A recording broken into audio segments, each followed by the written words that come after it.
All of a sudden, oil in the last 48 hours starting to surge. And for me, there's some major implications for the Fed, the state of China's economy, and also hedge funds, because my theory is they have done so poorly, they may be covering so they get that cash and buy into a year-end stock market rally.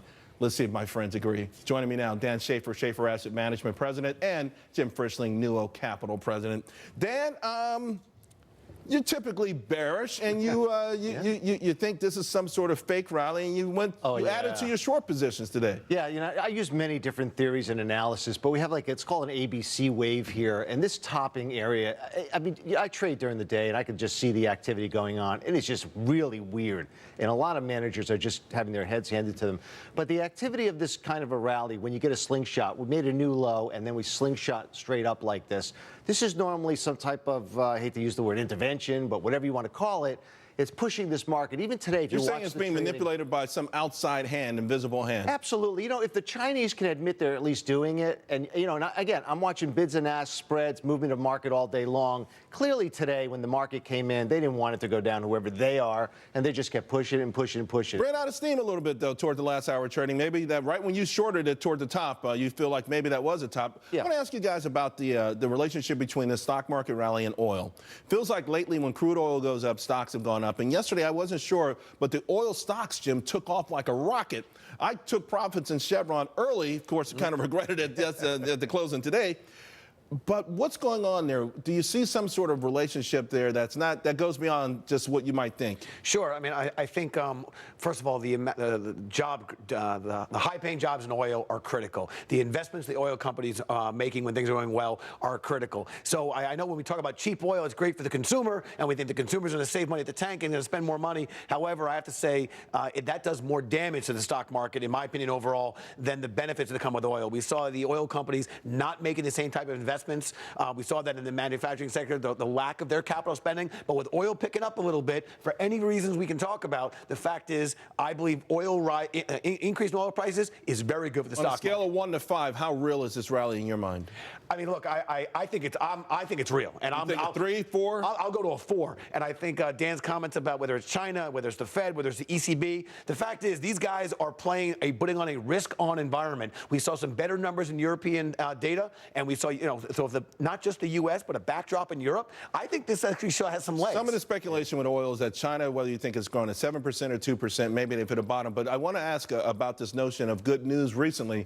The big jobs report is on Friday. Yeah. A bad jobs report last time saw the Dow down almost 300 points before making this amazing slingshot rally you talk about. Mm-hmm. What is Wall Street looking for? How do you keep this rally going? Do you need a disastrous job number or a good job number? Well, that is a question if Wall Street's actually looking for it. I mean, right now they're looking for any number that's going to try to keep the market up. And again, in the United States, we're looking at that number. But we had New Zealand came out this afternoon. It wasn't looking good. We had Australia. It doesn't look good. Your emerging markets are not looking good. And these are, a lot of money's flown out of Canada because the commodity market has collapsed up there. Well, they also elected a progressive who I think is going to, just... Yeah, but it's the oil prices. Look at gold coming down today. And, again, it has nothing to do with inflation. It's just that it's not an investment. So Dan uses the word good. Here's what I do have a problem with. We've learned to celebrate mediocrity in America. I mean, we put on the pom-poms, for the slightest green shoot.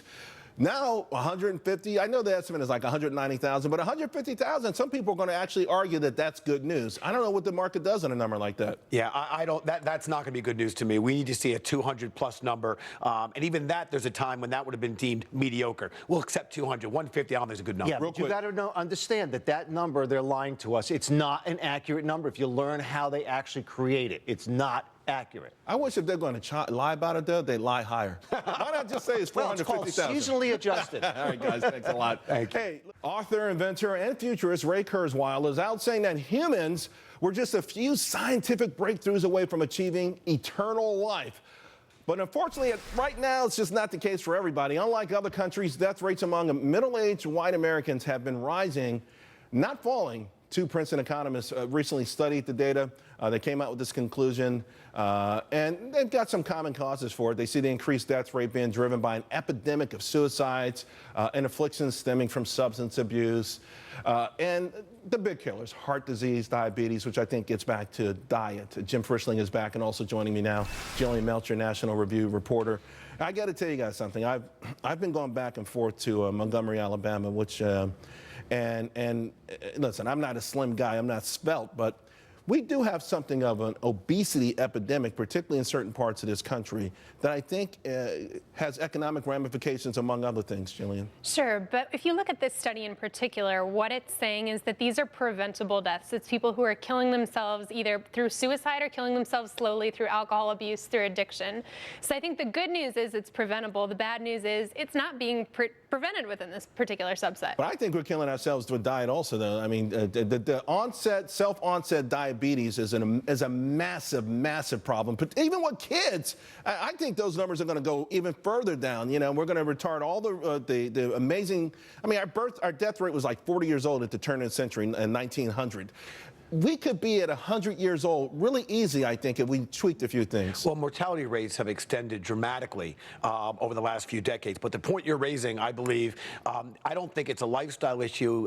Sorry, it is in some ways a lifestyle issue. My bigger concern is just the genetically modified foods. And that's a hot topic across this country. But I don't believe. You think GMOs are the reason? No, again, lifestyle, I'm putting as number 2.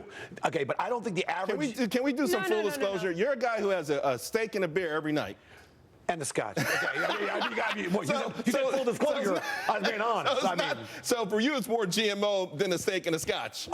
It's a lifestyle, and it's the GMOs. I'm saying the average American male that weighs about 30 pounds more today than they did 20 years ago, I don't believe they stopped going. More people go to the gym. More people actually, hitting juice press and getting some beverages, eating some fruit. Fact is, I think a lot of the wheats we're eating, I believe, have been changed and have been modified, and our bodies aren't digesting it. That's my number. There's not a lot of scientific basis for that. Oh, I didn't say it's scientific again and basis. again, there are studies that come back and say that GMOs are not dangerous, and in fact, they're probably saving lives by making more food available in impoverished countries. Hey, look, I'm on this segment because I was the white middle-aged man that they needed, and I was happy to see high school education is a big part of that. But I'm just saying, if we're playing Family Feud, watch out for GMOs. And this is an economic situation. It There's is. absolutely no doubt about it. And I want to ask you guys before we get out of this whole thing about the living forever thing. We talked about it in our production meeting yesterday, and a lot of people said they wouldn't want to live forever. If you can live forever, if we're only a few breakthroughs away, why wouldn't you? Would you want to live forever, Jim?